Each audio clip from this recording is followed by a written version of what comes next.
Aujourd'hui, petite balade tranquille de 10 km sur 450 mètres de dénivelé qui va nous tenir en balcon au-dessus du lac de Serponçon.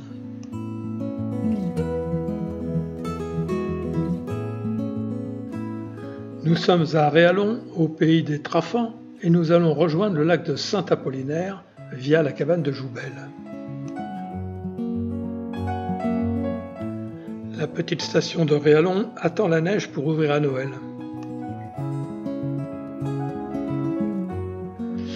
Les mélèzes dominent dans la forêt avec leur belle couleur d'automne. Seul conifère à aiguilles caduques, son écorce peut parfois atteindre 30 cm sur les arbres âgés. Il peut vivre 500 ans et ne craint pas le froid. Il est imputrescible et beaucoup utilisé pour les charpentes.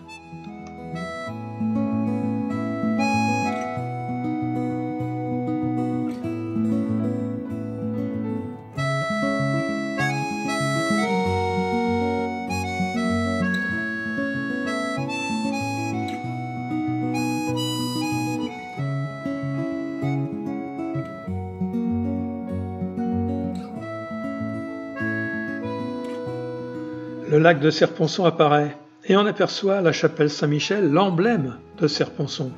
Et pourquoi une telle chapelle en plein milieu du lac? Construite au XIIe siècle, détruite en 1692 par les troupes du duc de Savoie, elle est reconstruite fin du XVIIe siècle et devient un lieu de pèlerinage pour les paroissiens de Chorges et de Prunières.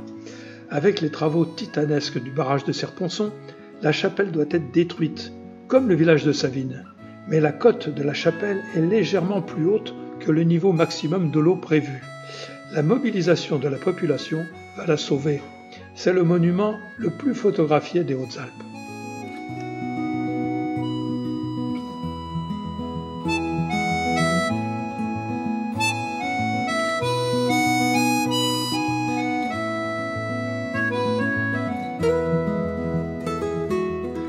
Au milieu d'une clairière où coule une source, la cabane de Joubel appartient à l'ONF. Elle est condamnée sur tout son rez-de-chaussée, mais reste libre d'accès à l'étage. Il n'y a pas de cheminée, l'isolation est faible, mais, faute de mieux, en cas de tempête,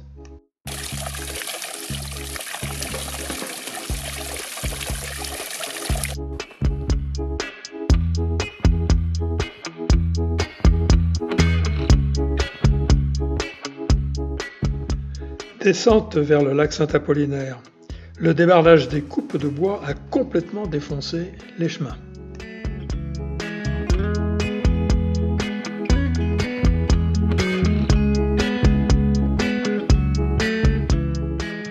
Le lac Saint-Apollinaire s'est formé à la suite d'un petit glissement de terrain.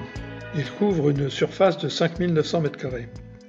Il est bien connu des pêcheurs et on n'y pêche qu'à la mouche en eau quille. On y trouve le black bass, la perche truitée et la perche noire. Le lac Saint-Apollinaire, c'est l'instant paisible du Savinois, mais pas en juillet et en août.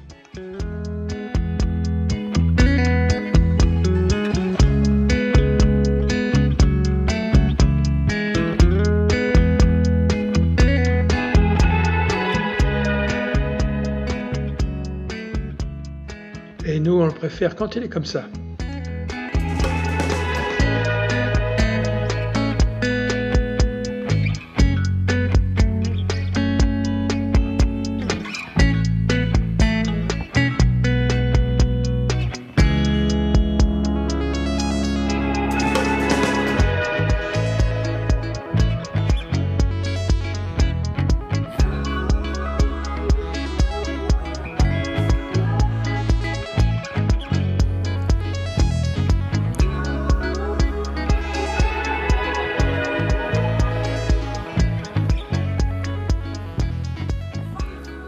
Tout avec vous?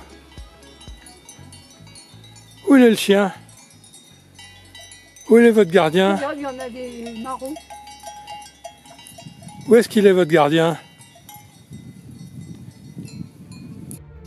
On va voir.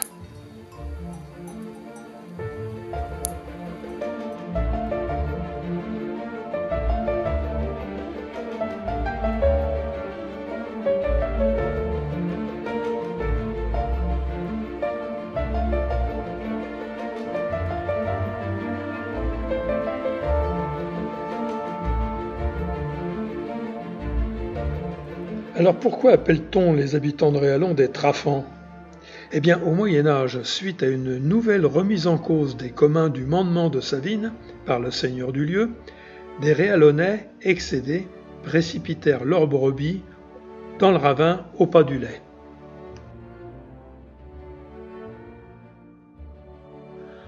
Pour masquer leur délit, ils coupèrent la langue du pâtre. Interrogé par les Savinois à son retour, il voulut répondre en langue d'oc. Mais n'en a trop fa, ils m'en ont trop fait, mais il ne put que marmonner Trafan, à l'origine du surnom des Réallonnais.